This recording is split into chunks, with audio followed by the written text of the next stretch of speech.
All right. All right. Looks like we have gone live here. And just like last time, I went live a couple minutes early. No problem. No big deal. I know the setting I need to change now in order to correct that. But here we are. Good morning and welcome to another edition of Critical Q&A, the show where I answer your questions. And this time it will be based on what you throw in the comment section of the videos here. And I'm just checking, make sure. Yep, we're all good. So, yes, here we are. Sunday treat and excellent. Thank you for confirming all is well. I am very happy to be here with you guys. I always get a little nervous still after a couple of years of doing these live streams. I still always am like, about the beginning of it and wanting it to be so perfect and all of that. And it hardly ever is, but whatever, we pull it off. So as folks are coming on here, yes, okay, so we're seeing some, yeah, that damn algorithm. Well, not sure what to do except keep creating content, putting out there, and hope all is good. I finally got this this chat thing going here finally, so I can throw up your comments when you throw them at me, and I can answer your questions and actually highlight them. Sounds like a simple thing, and my goodness, it actually is, but it just took a while to figure it out. So very happy to have that here now. Okay, yes, do please keep looking for me. And speaking of looking for me and algorithms and all that, I have a couple things I wanted to talk about at the very get-go here before we get into answering questions. As I am always want to do, I've got things on my mind that I need to share with you guys about me, my account, my channel, my life, and my work. And in this particular case, what I am going to share with you is some things I've run across on social media, Twitter specifically, where I'm probably just being trolled or have people who just don't like me. And I know that there are people out there who I've definitely pissed off, annoyed, upset, made angry because of my opinions, ideas, and attitudes about things. And that's fine. I'm going to rub some people the wrong way, and they're not going to like me or what I have to say, no matter how sensible it might be. I can't force you to be right, and I can't force a person to see, you know, what I'm saying and just hear it for what it is, an attempt to help, an attempt to educate, an attempt to inform, and do my level best to just try to help people. And what I mean here is I am hearing and seeing comments about how I am positioning myself or claiming that I am more than I am, or that I have credentials beyond my actual credentials. So let me clarify the matter yet again. I have always taken great pains, and I know all of you guys get it, that when I say I am offering consulting services to people on a professional basis, that means you can contact me by email or by Zoom or by phone call, and you can talk to me and I can help you. I can help you with advice. I can help you with education. I can help you with my own experience. I can help you with reference to the literature. I can refer you to books, to YouTube channels, to places you can go to get help for cult recovery, for cult intervention, for coercive control situations. That's what I can do. I have a bunch of knowledge and a bunch of experience, and I am here to help people with it. I am not, and I have never claimed to be a therapist, a licensed practitioner, counselor, or clinical psychologist. I am none of those things, and I have never, ever, ever, ever said that I am. And there are people out on the internet right now, and I don't know if they are Osabots or if they are just people who just have a thing about me, or they just want to hurt me in some fashion. And they run around on the internet saying that I am saying that I am a clinical psychologist and I'm a licensed therapist, and I am not those things. And I've never, ever claimed to be. So I just have to put that out there. Always got to correct all the nonsense out there. on this. It upsets me. It actually makes me mad because I have every single time I have talked about the fact that I can consult with people, and it's really the only word I use. I'm not giving therapy. I'm not giving treatment. That is not what I'm doing. I refer people to professionals who can do those services. If you need that, I am more than happy to refer you to people who can give you those services. That's not what I'm doing. And for people out there to say that is what I'm doing is disingenuous, and it's bullshit. And it really, really pisses me off. So now that I've gotten that off my chest. Oh, I hate waking up on Sunday morning to bullshit. I just hate it. And it's not the first time I've woken up to this. This wasn't not a one-off. These are people out there who are dedicatedly trying to hurt me by running around telling lies about me. And it really, really upsets me sometimes. Because that's right on the front line of me trying to actually interact with and help people. It's not just some, I don't know. You can position and frame and ridicule and point and laugh at people for anything. Anybody can do it anytime to anybody. But when it comes to trying to help people who really need it and are reaching out for it, it really bugs me when that gets corrupted with this kind of nonsense and lies. So anyway, there we go. Yeah, no bullshit Sundays. That's right. Okay, so that being out there now. Wow, Vienna, Australia. Awesome. Yeah, not Chris Boozy. I've seen that guy on Twitter, and I've seen some nonsense about him, but no, not him. Now, let me talk about social media in general for a minute, though, because I am kind of reworking or reviewing or, sort of seeing my options in regards to social media. I have mainly been on Facebook and on Twitter. I am hardly ever logging on to Facebook now. I have a page. I put my content there so that people can share it. And if you are interested in my professional page on YouTube or on Facebook, you can find it. It's under Cults, Coercive Control, and Recovery, I think. And I have a personal YouTube page or Facebook page. Like I said, that I hardly ever go to. Every now and again, maybe once a week, I'll log on there and post a dad joke and, respond to people and take friend requests and stuff like that. But I'm really not using Facebook much at all anymore. I've mostly been on Twitter, and now Elon Musk, asshat of the century, has taken over Twitter and has decided to turn it into another version of Truth Social, which is Trump's social media platform, if you're not familiar. So I'm not really particularly happy with the direction and tone that Twitter is taking. It's always been a bit of a cesspool, and I have always had difficult times with Twitter because I have a temper and it can be triggered. And I always feel really bad about that when it does, and I always try to back off and, apologize and various other things. But that happens from time to time. So Twitter's always been an up and down experience, but for me, it has been a place where I can just kind of vent and I can share my work, and I can put content out there that's fun and useful and helpful and funny and dad jokes and stuff like that. Well, Twitter's been quite the, got a lot of 1984 vibes these days. So I have been looking at exploring Mastodon.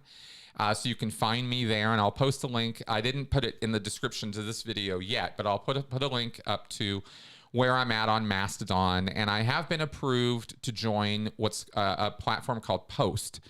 And that's something I'm looking into. I don't know exactly precisely what that's all about yet, but Tony Ortega is there, and I think some people are migrating in that direction. And I thought, since I'm a content creator and not just a fly-by commenter, maybe I should look at a platform like that. So I don't know yet. We'll see where I'm going with all that. But you guys can watch my links and stuff like that to contact me, interact with my work, share my work. All of this is only important to me because social media is the way that I can interact with you outside of YouTube, and that you can, again, share, spread the work, and get it out there so people can be helped. That's, at the end of the day, that's all I care about. The commentary and the drive-by comments and the nonsense I get up to and other people get up to on social media is not anywhere near as important as sharing the work and helping people. And that's, at the end of the day, what this is all about. So needed to put those things out there for you guys. Now let's go ahead and start getting on to some questions now that everybody's kind of arrived. Let me go back up here through the comments, and let me also say, if you want my attention, obviously super chats will go to the top of the queue as far as answering your questions today live. But if you want my attention, put my name, the at ChrisShelton MSC, in your question, and it'll be easier for me to see because it highlights it for me in the chat comments, just like Anthony and Xenu just did in the comments there.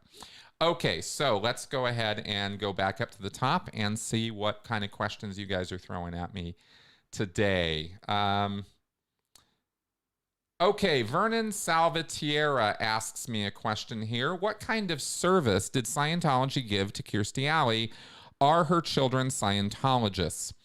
I don't know. I can only guess as to what service they gave Kirstie. I mean, there is a funeral service in Scientology. They have rituals and services, marriage ceremonies, funeral memoriam services, baby naming ceremonies, all the ritual stuff that you see in other churches. Scientology copied so that they could look and sound like a real religion, and so they have those things.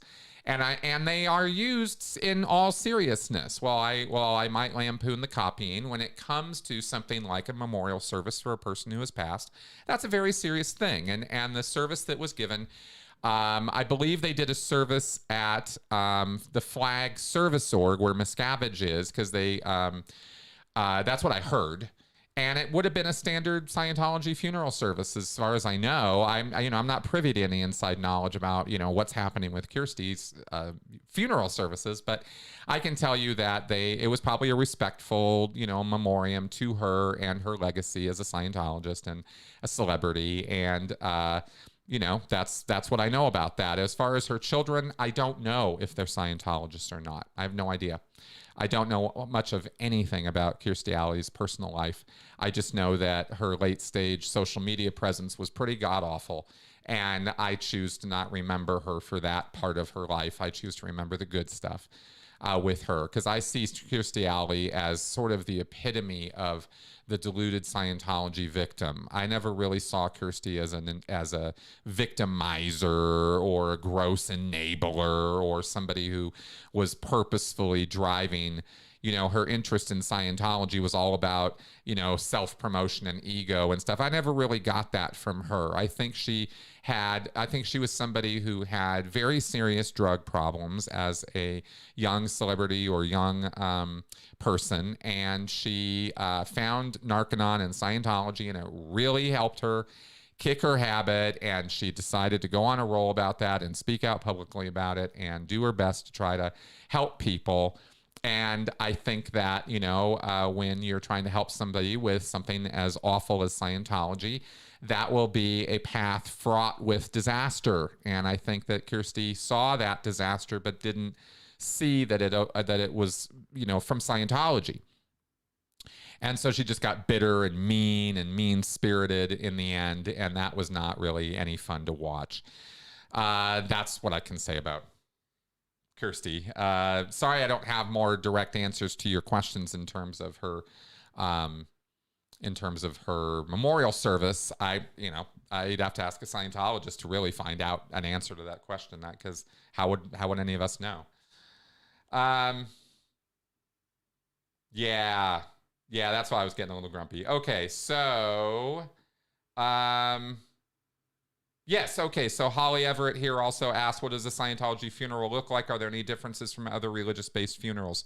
Beyond what I just said, there's no reference to God necessarily, if I remember right, or even a creator figure. Maybe Hubbard liked to throw those in when it was convenient, but But other than that, it's an effort to memorialize a person, to remember and eulogize them, to say good things about them and their passing, and try to hold on to the good, not the bad, in our thoughts in the future, you know, that kind of thing. And the other thing about a Scientology funeral service is, of course, it acknowledges and encourages that they will go get a new body and that they will be with us again, and that it's really not a loss. It's a passing. It's a time has moved on for us, that this spirit was occupying this body, but they will live again in another body because they're not really dead. You know, that's the spirit of that message, is part of the Scientology funeral service. I think it's written in a bit more flowery language than that, but that's kind of how what you got there. Okay, let's see what else we got here. Thanks, guys. Really appreciate your support, everybody. All right, let's run down to this. Oh, okay. So we have here Fabian super chats me here. Hey, Chris, can you elaborate on your opinion regarding NLP, neuro-linguistic programming? Would you advise against practicing it in a group/course setting? And Vienna is in Austria. Greetings. Yes, thank you. Okay, so Fabian, neuro-linguistic programming. Okay, so honestly, this is something I only have a passing knowledge of, so I can speak to it more from the sense of I am repeating what other more knowledgeable people are saying or have said or about it, who have gone much, much deeper into how it works. As I understand NLP, it's a sort of effort to use the concept of neural pathways and repetition and repeating things over and over again, and other tricks. There's tricks involved. As I see NLP, it's an effort to use certain biological truths or neurological truths or psychological truths and tricks in order to manipulate and control somebody else, and often to try to do so in a way that they don't know you're doing it. So it's manipulation. And I don't know that that's a really good thing. Now, there is such a thing now as cognitive behavioral therapy, which utilizes similar principles of like, okay, well, how do our brains work? How does learning happen? How does trauma affect that learning or experience? And how can we re-educate ourselves or rework our thought processes so that we are, say, self-affirming rather than self-denying, or, kinder to ourselves than we are, vicious to ourselves in our own minds because of our past trauma and stress. And CBT is an effort to try to, cognitive behavioral therapy is an effort to try to, utilize that knowledge. NLP, as I understand it, is sort of the dark side of that, which was developed in order to try to manipulate and control behavior, steer a conversation, steer a decision-making process in a favorable direction for you, and maybe or maybe not for this person. That's how I understand it, and it's a broad set of tools and ideas that can be utilized in this fashion or has been utilized in this fashion. And that's why I avoid it and sort of downgrade it, don't talk favorably about it, is because of how it gets used in this sort of manipulative, abusive way. Wish I could offer more about that, and quite honestly, this is something I should dive into a bit more deeply, because there's probably some fascinating things to comment on and talk about with that I haven't gotten into. I mean, Keith Raniere, the guy who ran NXIVM, was all about that. Nancy Salzman, the person who worked with him, his sort of cohort in crime with NXIVM, was all about NLP. And that's why when I look at actors like that, these are bad actors, promoting and using NLP as a therapy technique or a self-improvement technique, I go, no. Something's off here, something's wrong, and I'm not down with that. So that's what I can say about that. It's a limited answer, I know. I wish I could give you more, and in the future I would like to, but that's what I can say about it right now. Okay. Yeah, truth seeker. I'm sure that there are. He mentions here that he's used NLP and other modalities for more than 30 years with beneficial results. Awesome. Great. You know, I got nothing to say about that right now as I sit here. I think it is a tool that can be utilized one way or the other, but I've heard so many negative things about it. And again, I need to do my own original, my own research on it, but that's what I've got for you on that right now. Okay, let's go to our next super chat question. Anthony Spurgeon, when Miscavige dies, will they say he chose to leave his body like Hubbard? Probably, yeah. I don't see any reason why they wouldn't. I mean, it's Hubbard's greatest hits, Redux, right? Let's do it all over again. It all depends on how Miscavige ends up dying. If he's found with, in a hotel room with a bunch of hookers and blow, then probably not going to get away with that. He causatively left his body. On the other hand, if he dies in his sleep one fine day, or ODs on too much whiskey or whatever, bourbon, whatever it is he drinks, who knows? But could they, try to get away with saying that kind of thing to Scientologists? Of course they would. Of course they would. And Scientologists would eat it up. Okay. Yes. So let's see what we got here. Moving right along. Thank you, Truth Seeker, for your comments on the NLP stuff. I appreciate that.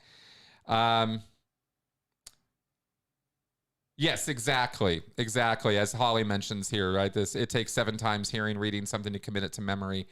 Or another way of putting that is you only remember 15% of what you're reading. So if you read a book and you really, really, really, really want to get it, you're going to have to read it a few times. What is that? 1, 2, 3, 4, 5, 6, 7 times. Yeah, you're going to have to read it 7 times in order to fully duplicate the book. Yeah. Okay. Okay, Vernon Salvatierre, has Danny Masterson completed the state of clear? Did you know him personally? Okay, no and no. Danny Masterson has not gotten to the state of clear, as I understand it. He is only a grade 2 completion. Ironically, grade 2 deals with overts and withholds, i.e. moral transgressions, sin. And Danny Masterson clearly is unflat on grade 2. Scientology insider joke there. So, yeah, he's not much of a Scientologist, and he never has been. He's been a second-gen Scientologist. So, again, it's not that he is not in the mindset of a Scientologist. Don't get me wrong. What I mean by he's not been much of a Scientologist is he's been a shit Scientologist. He hasn't been around much. He doesn't really move up the bridge. He doesn't really promote it a lot. He's just kind of a, well, he's Danny Masterson. What else can we say? Okay, so there is that. Let's see. Yes. Yeah, I'm definitely NLP has been one of those little bugbears. It's been one of those little things on my shoulder for years. I've been like, gotta find out more about that. Gotta go dig in on that, and I've just never gotten around to it. So I appreciate the nudge. I really do. It's one I do want to dive into.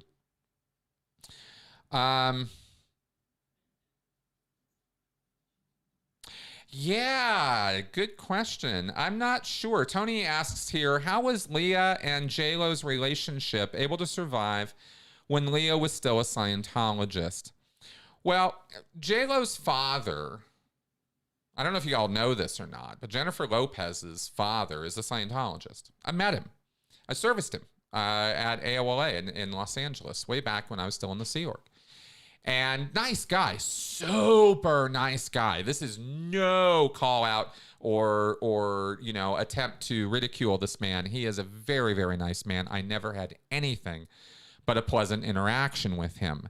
But it's not well known that connection exists. Now, I have no idea how that does or didn't impact J-Lo in her life, but clearly she values her friendship with Leah more than she values her dad's discomfort over whatever that relationship might mean, whether he even said anything about it or not.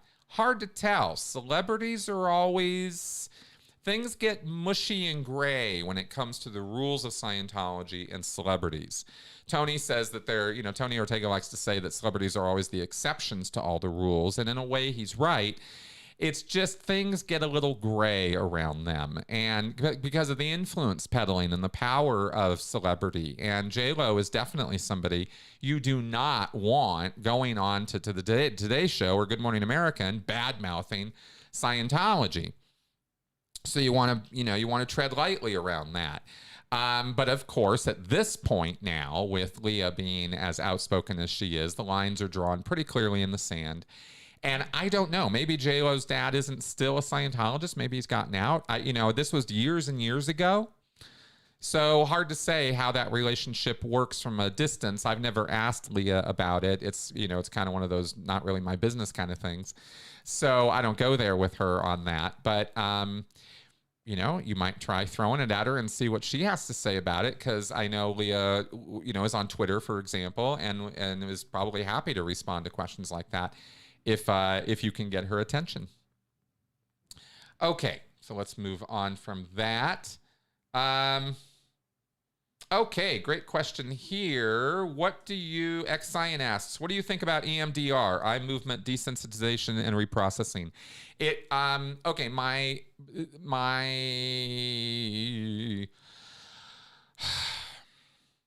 EMDR is a treatment modality that has statistical studies that show it to be useful and effective in certain cases.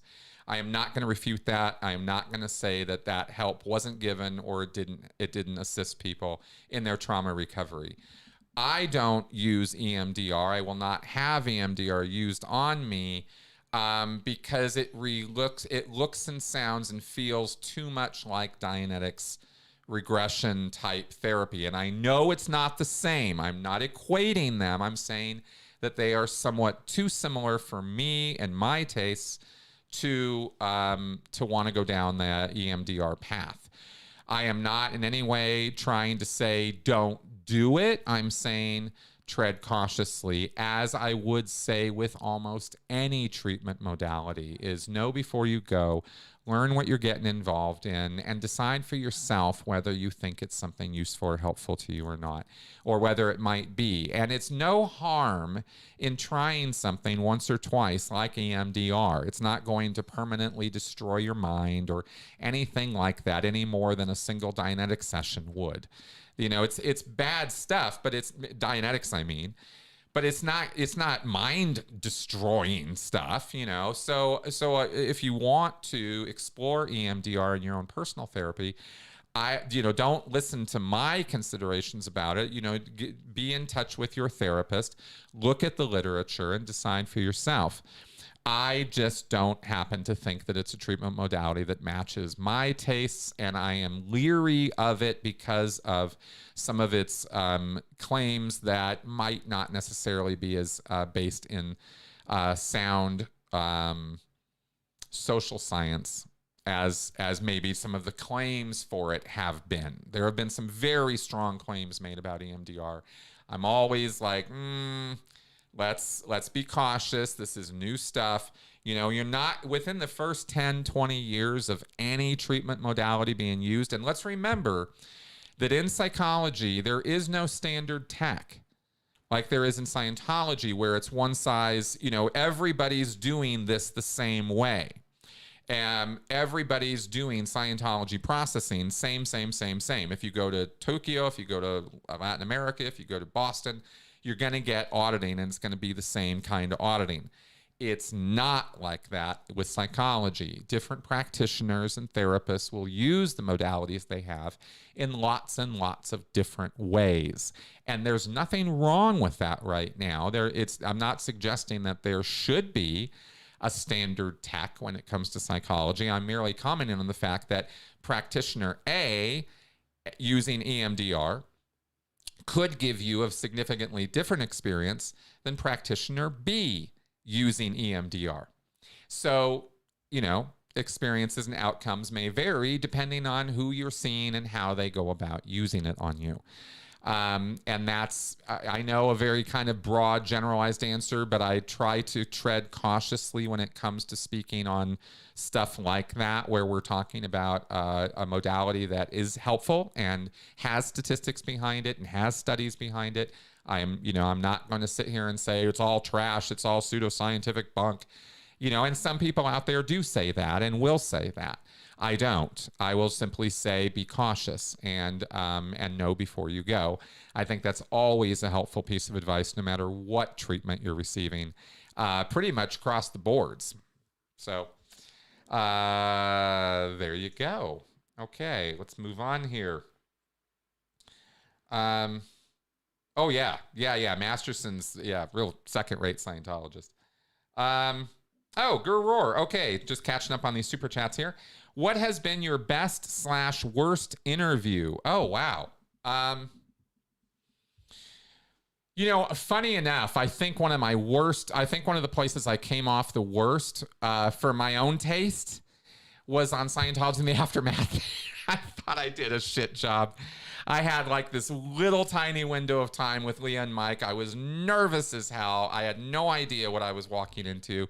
I thought we were going to talk about RPF, and so I was my mind was kind of going in that direction. And I was just so nervous. I've never, ever, ever done an interview where I was so nervous before as I did when I was on Aftermath. So I don't think I come across very well there. My own self-critique of that is pretty brutal. I think that's always been for me, the one, if I wish I could, if I could have a do-over, it would be that one. As far as my best, there have been a couple of talks I've done with John Atack that I thought were incredibly personal and yet at the same time incredibly informative about sort of milestones in the recovery process, and commentary and discussion about that with somebody who really gets it. John Atack is somebody who really gets it, and he is a very dear friend of mine, as well as somebody I collaborate with here on YouTube. So when you see John and me doing talks, and we've done, I don't know, 25 or 30 of them. I mean, I got a playlist of them. There's so many that we've done. There are a couple that stand out to me, and the titles are not coming to me right now. I'm sorry. There was one we did, I don't know, I think it was about 1.5 years, 2 years ago or something, that was very, very, very important for me. Very, very powerful talk about certain things I needed to come to Jesus on, about, some recovery points. I use that term, humorously, come to Jesus. Anyway, I think some of the talks I've done with John, the occult foundations of Scientology, which was one we just posted a couple weeks ago, I think is absolutely essential watching for anybody in the ex-Scientology world. I took years to get my head around all that stuff. It took me a long time to come out of an awful lot of denial that I was in about Scientology and L. Ron Hubbard and his intentions. And I had to overcome a lot of stuff. And John and I actually even got into it one time, and we never get into it. And it was about this point of L. Ron Hubbard's intentions. And it was a real moment for me when he was like, hey, man, I hear you. We were talking, and I said, hey, L. Ron Hubbard had good intent. He, this and this and this. And he was like, I hear you, but where's the proof? And I was like, I don't have any, and that was like oh, geez, I really don't have what I'm claiming is true here. I don't have any proof of that. What do I do, right? And it really made me go back to the drawing boards and rethink a bunch of stuff that I had been assuming based on anecdotal stories from old Sea Org members. And I had to really kind of review that in light of all the objective testimonial we have from people. Well, objective and firsthand, so not so objective. But I had to really go back to the drawing boards and rethink my entire, view of L. Ron Hubbard based on that. And then we came back and had a discussion about it, and I thought it was one of the best we've ever done. So those are what come to mind for me when you ask me about best worst interviews, is those things. I hope that was useful in some fashion. Okay. I don't know, Vernon, if Mike Rinder got to the OT levels in Scientology. I'm actually not sure where he got. I think he did OT3. I think he got up to there at least, but you'd have to ask Mike. I'm not sure. Okay, Fabian, another super chat question here. Can you elaborate on the use of hypnosis in Scientology? When, how, and why is it used? And are Scientologists fed new input right after they have been put in trance? Okay, so I've done whole videos about this. I've actually broken down with John in detail, and we took like a couple hours to do it because that's how long it takes to break it all down, the answer to this question. So I feel a little bit like, well, I don't know how much I can give you here, but what I can tell you is that in Scientology's auditing procedure, trance induction is routine, normal, and expected. And by trance induction, I mean they're putting you into a state of consciousness where hypnosis then becomes the next step. And that is, as John says, or describes it so rightly or correctly, it's guided imagination. You are put in a state of suggestibility, of lowered critical thinking, of lowered thinking, period. And you're sent down memory lane, and you are told to remember things that are impossible to remember, but you are told to remember them anyway, and goaded into believing that you can. And you then, of course, serve up those memories because you're expected to, and you're told you can, and so you believe you can, so you do. And because you're serving up these memories, you then have to now tell yourself this story that these memories are true and real and happen to you. And here I'm specifically referring to past life memories, because Scientology is all about past life experiences. That's its selling point. This is, having past life experiences is not an option in Scientology. It's just a matter of, it's an inevitability. You eventually are going to be forced down the line in your memory recalls to find stuff in past lives. And there is zero, absolutely no objective evidence that exists that we have lived before and will continue to live into the future. That is a faith-based proposition, and I'm okay with that if you believe it.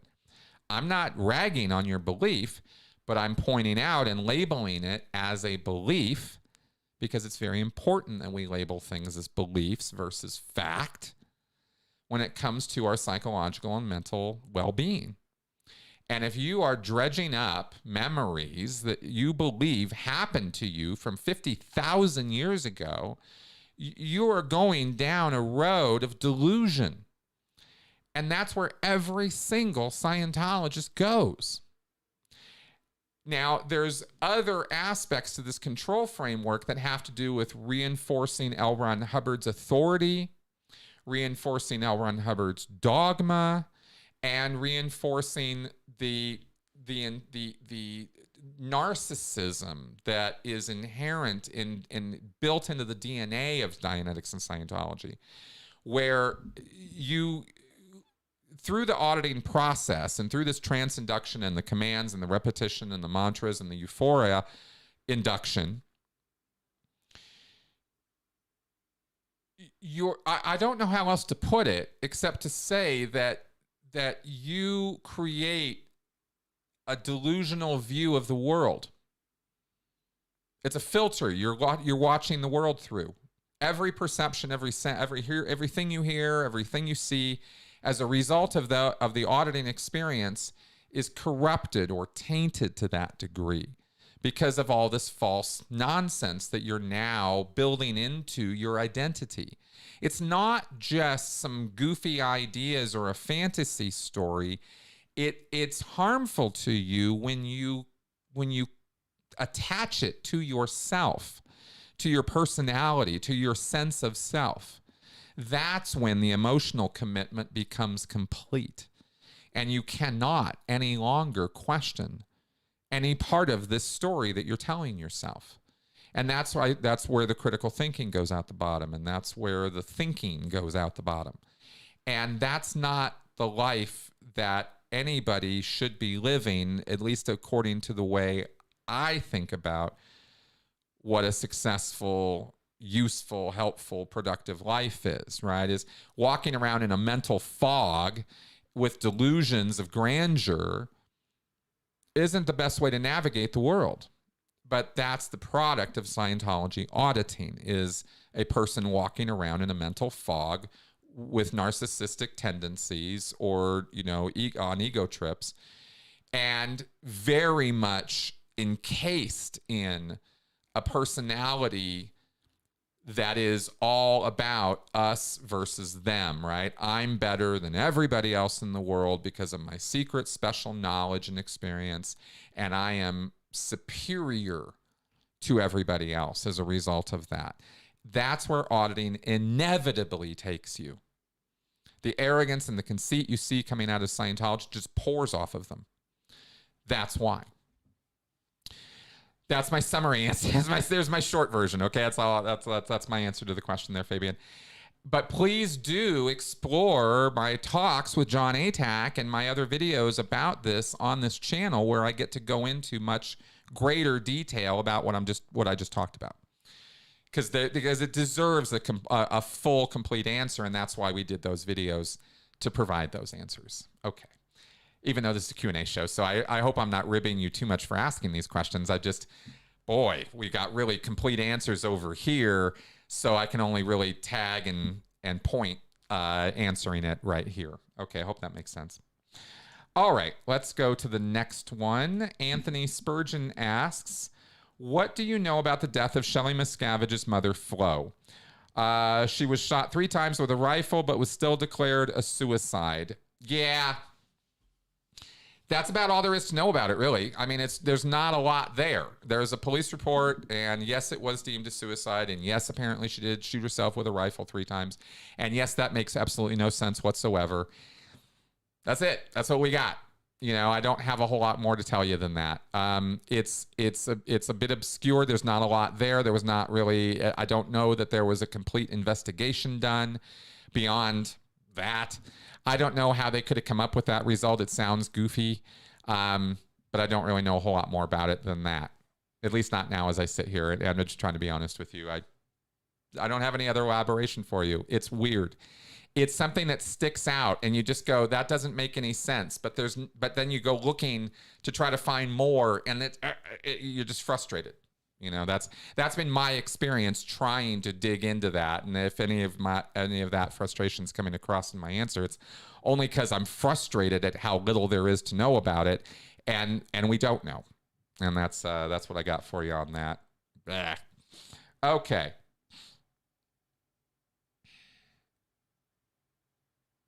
Jamie, for real, I'm not familiar with dialectical behavior therapy. When you ask me what I think about that, I'd have to review the literature on that. I'm not sure what that is off the top of my head, which is not to say I've not heard about it. Nothing's coming to mind right now. Sorry about that one. I don't have that at my fingertips. Okay, let's see here. Regarding to figure out you could run.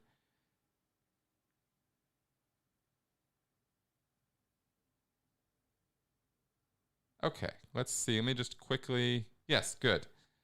All right, X sign. Regarding being in the Sea Org, it sounds like it took a long time for you to figure out you could run, but when you did, you were gone. Any comments? Yeah, that's an interesting way of putting it. Nobody's ever put it to me that way before. But yeah, absolutely. I would say that would be the case, in that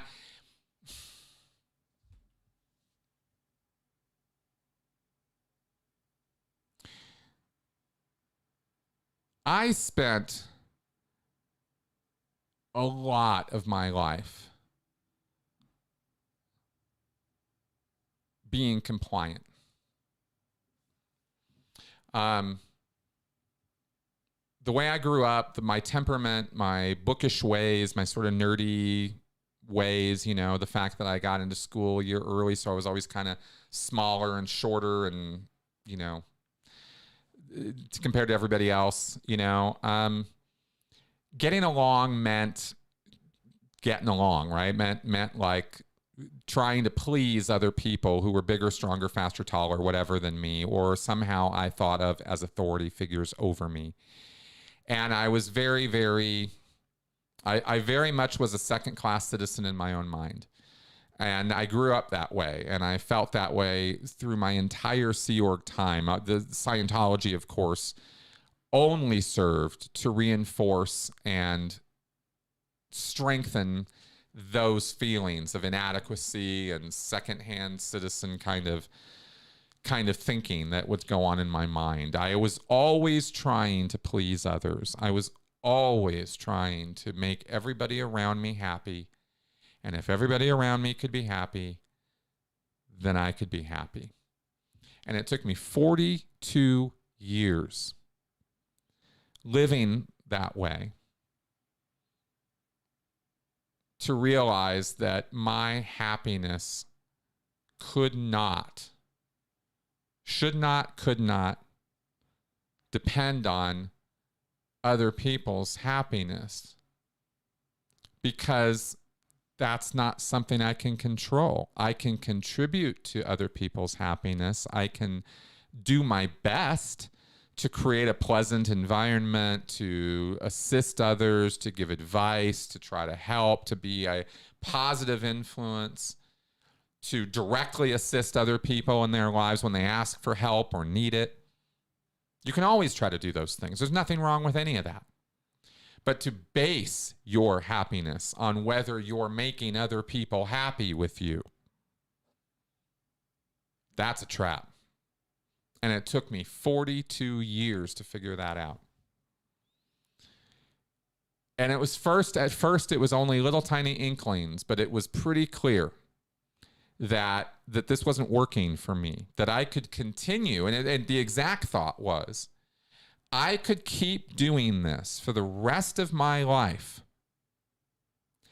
and everyone would take advantage of me doing that.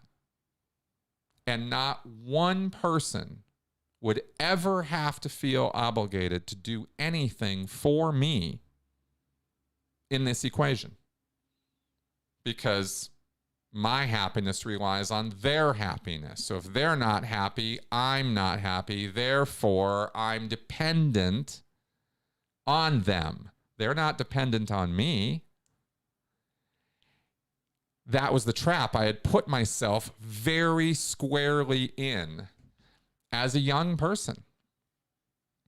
Had to do with, parents and fights and divorces and, domestic squabbling and problems growing up. And then Scientology piled on top of that as the forceful solution to everything. And yet it never solved any of these problems. And yet it had to. It must. It's the only thing that can. And so that was the sort of, when I talk about double binds that people get trapped in and how crazy making they are, that was kind of the trap I was in. And I spent decades in it. And I thought that Scientology was the vehicle to success and happiness, and the way that I could make everybody happy, and the way that I could save the world. Well, to me, what did saving the world mean? It meant making everybody happy. It meant bringing joy and a kind of bliss to the world. And that is, I talked earlier about delusional points of view. That's delusional. This world is not about bliss and joy and happiness. And it never will be. We're not that.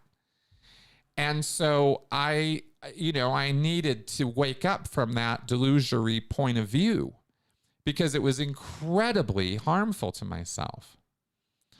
I dedicated my entire life to trying to service other people. I really bought into the idea that a being is only as valuable as he can serve others. And that's a trap. That was part of the trap. That was part of Hubbard's mind trap. Is you are not only as valuable as you can serve others. That's slavery. But I didn't see it that way. I saw it as the grand sacrifice, the grand move forward, the thing I needed to do with my life to give my life meaning and purpose. So I'm giving all this setup, all this because 42 years old, I realized the Sea Org and Scientology and all of this that I've structured my entire life around is a trap. And it was going to continue to trap me and keep me trapped. And I went, I can't do that anymore. I can't. It's too hard on me. When does anybody see to my happiness? When do I get up the bridge? When do I get all this good stuff that I've been promising people for 27 years? When does that happen to me? And it never was going to. And I kind of, you kind of come to those moments in your life where you realize you're the one who has to grab those reins and dictate the terms of your own goddamn life, because this is all you get. And if you're not in the driver's seat, somebody else will be happy to drive your life for you. And depending on who you choose to put in that driver's seat is gonna have an awful lot to do with the quality of your life, and your emotional satisfaction with your life. And so when you say, when you were gone, you could run, you were gone. Fuck yes, I was. Because in 2013, I realized that I'm the one who needed to control my life. And I'm the one who needed to make the decisions. And anyway, that was a real big moment for me. That was a series of moments, a pretty big time period. And I've been trying to figure out what all that means ever since. I've been trying to like figure out, what does it mean to be in the driver's seat of your life? How much control do you actually have? What can you influence? What can't you influence? What is the state of things? What is this world that we're in? And how do we navigate it? It's hard. It's fucking hard. And there's nobody in charge. So you might as well do the best you can with the values you have and the people around you, and run with it. Take that power that you have and run with it. What else is there worth doing? That's wow, I didn't know I was going to go all those places, but that's my comments, Xenu, on that. Okay. Let's carry on with questions. Oh, that's interesting. Okay. Let's sorry, going up and down the comments here as I'm trying to catch up. All right, Xenu asked another question, not quite so personal. Does it seem to you that the COM course is a bit extreme to be the first main course a newbie takes in Scientology? Feels like it's too overwhelming. Well, that's exactly why Hubbard had the Success Through Communications course created, is because, in the 1970s, they were throwing people into the deep end. It was 2 hours of sit there and confront and do the TRs, the communications class in Scientology was about sitting and facing another person, all the TR stuff that we go on about. So it was designed to throw you into the deep end, give you that, that euphoric experience. And for those who would have the euphoric experience, see, here's the thing about this euphoric thing. Let me clarify this real fast. Not everybody's going to have it. It's not an automatic dopamine hit just because you do some TRs or you sit and stare at somebody for a long time or you go into an auditing session. A lot of people, nothing happens. They just go in, go through the process and go, okay. And they walk right out the door. And it's kind of like stage magicians or stage hypnosis, right? It's like you're finding the primed people, the people who this is going to work on. They are going to respond to this. And it's no different with the COM course, right? Some people come in to do the COM course and their minds are blown. Like Jason Begay talked about, exterior with full perception. Oh my God, I've never experienced anything like this before. It's incredible. Scientology is, the bomb diggity, right? And other people just go, yeah, no, not a big thing. So some people it's going to hit, some people it won't. And as far as it being, you know, too extreme for newbies, I mean, not really. It was the most successful thing Scientology ever had to create new Scientologists. And they're not going to bring it back. They're not going to do what they used to do. Miscavige has actually stood on stage and said that wasn't true, that history wasn't true, that the comm course wasn't important, and that people were doing it wrong. And he's got it way toned down now. And the comm course that exists now is, you know, this is why I say you might as well just go join Toastmasters. You'll learn more about communication by practicing giving speeches than you will by doing a Scientology class on communication. It's just nothing. There's no there, you know, there's nothing really there except that potential dopamine hit, which isn't going to convince you of anything. And it's certainly not going to improve your communication skills. That's for sure. Okay. So carry on here. Yes. Vernon, was hypnosis ever used in the beginning of psychology? Oh yeah, absolutely. Still is. Hypnotherapy. It's a thing. Yeah. Hypnosis is all over psychology. Good and bad. Good history, bad history, useful history, not so useful history, overinflated claims, you know, all of it's there. But hypnosis in and of itself is not an inherently evil, bad, wrong thing. I only bring it up in relation to Dianetics and Scientology because you're being hypnotized without your consent or even knowledge. And that's not okay under any circumstances ever. Okay. Thank you, Xen, for liking that interview we did with Christian Zerko yesterday. It was it's quite good. If you guys, by the way, I did not promote this at all. If you guys want the deepest dive I have ever done, I mean, really getting into talking turkey about cult recovery and helping people out of cults, that talk we just posted yesterday with Christian Zerko is some deep stuff. We go into some stuff in there. So I hope you guys will check it out and watch it 7 times. Okay. Okay, let's carry on here. Yep, exactly, Nick. It was codependency. That's exactly what I was describing. Okay. Carry on here. Thank you, guys. All right.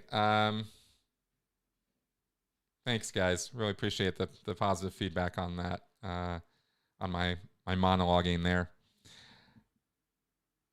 Yeah, clay figures, all that stuff. Yeah, exactly. Exactly. Okay. Oh my God, it's almost been an hour and we have gone through a bunch of stuff here. So I think we've reached, let's go ahead and wrap it up at this point, right? We started a little early. Let's end off after about an hour or so. I really, really enjoyed this show this week, guys. I hope that my comments and feedback and everything here weren't too awful. I know I had some big I don't knows in answer to a couple of the questions, and I never really enjoy that, but I do feel it's important to be honest with you. And if I don't know something, I'm just going to tell you I don't fucking know. But I hope that yes, I will definitely have a good day today. Thank you. You know, I'll leave you with this.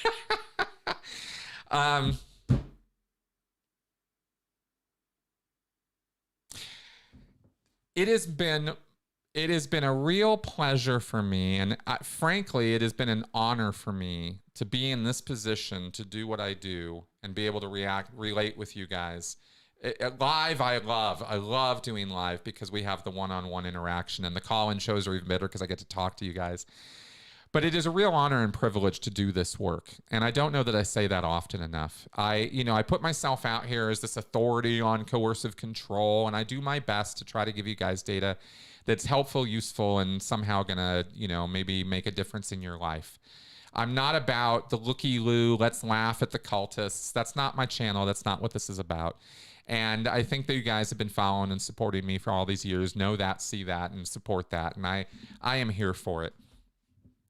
I'm always so thankful for you guys and your support in all of this. And again, I just don't know that I say that enough, but it is the Christmas season. It is time for good cheer and happiness and joy and new beginnings. We are coming up on Christmas and New Year's and a lot of good things hopefully in the future for this coming year that we've only been dreaming about ever since March 2020, when the world changed for the worse, and we're still recovering from that. So anyway, just want to thank you guys, and thanks for all your well wishes and everything. You guys are the best. Please do like, share, support the channel, support the show. 'Tis the season for giving, all that kind of thing. It's always helpful. But please do share the content. That's what really matters out there. And thanks very much for coming around and listening to me babble on. I will see you guys. Well, let's see. In terms of live, well, this coming Friday, we'll be doing our live show on Friday. I don't know that I'll be doing anything midweek here because it's kind of holiday week, and I've got things in the hopper that I'm trying to work on.